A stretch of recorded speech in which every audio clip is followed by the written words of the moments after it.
اے معاشرے کے لوگوں، اے صاحب اقتدار، اے صاحب اختیار، ما آتیتم من ربا، تم سود لیتے ہو، سودی کاروبار کرتے ہو اور بین الاقوامی بینکوں سے سود پہ قرضے لیتے ہو، سود لینے کی غرض اور تمہارا سود لینے کا مقصد یہ ہے لِيَرْبُوَ فِي أَمْوَالِ النَّاسِ، تاکہ سود کے ذریعے ہم لوگوں کے مال میں اضافہ کریں، سود لیں، لوگوں کا کاروبار چلے، سود پہ قرضے لیں، ملکی معیشت چلے، سود پہ قرضے لیں، لوگوں کو روزگار ملے۔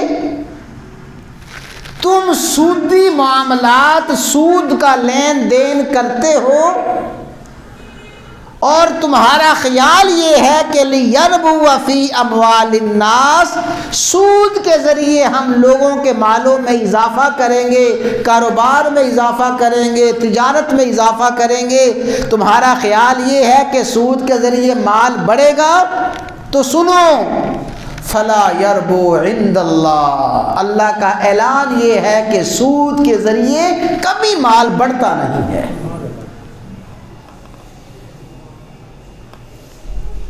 سود کے ذریعے معاملات، طے شدہ معاملات کبھی بھی معیشت کو مستحکم نہیں کر سکتے۔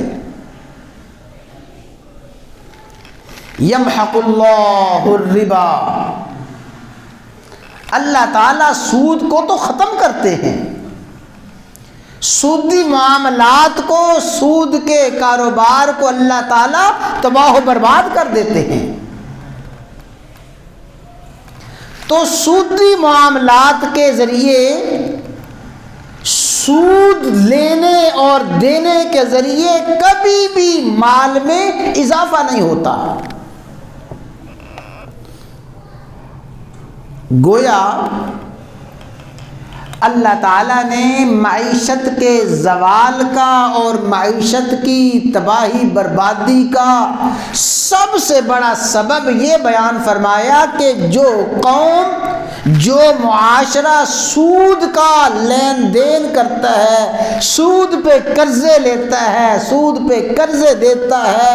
اس معاشرے کی معیشت کبھی مستحکم نہیں ہو سکتی۔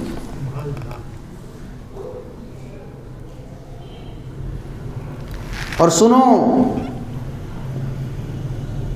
یہ تو فرمان الہیہ ہے،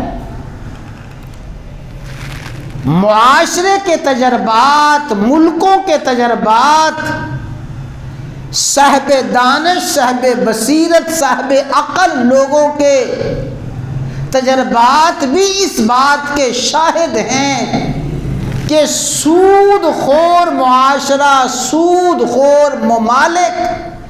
جب سودی قرضوں میں جکڑ جاتے ہیں، سودی قرضوں میں جکڑنے کے نتیجے میں وہ دیوالیہ پن کا شکار ہو جاتے ہیں، برباد ہو جاتے ہیں۔ سود پہ کبھی بھی بہار نہیں آتی، سودی معاشرے پہ کبھی استحکام نہیں آتا۔ سود کا معاشرہ بالآخر انسانیت کو تباہی بربادی کے علاوہ اور کچھ نہیں دیتا۔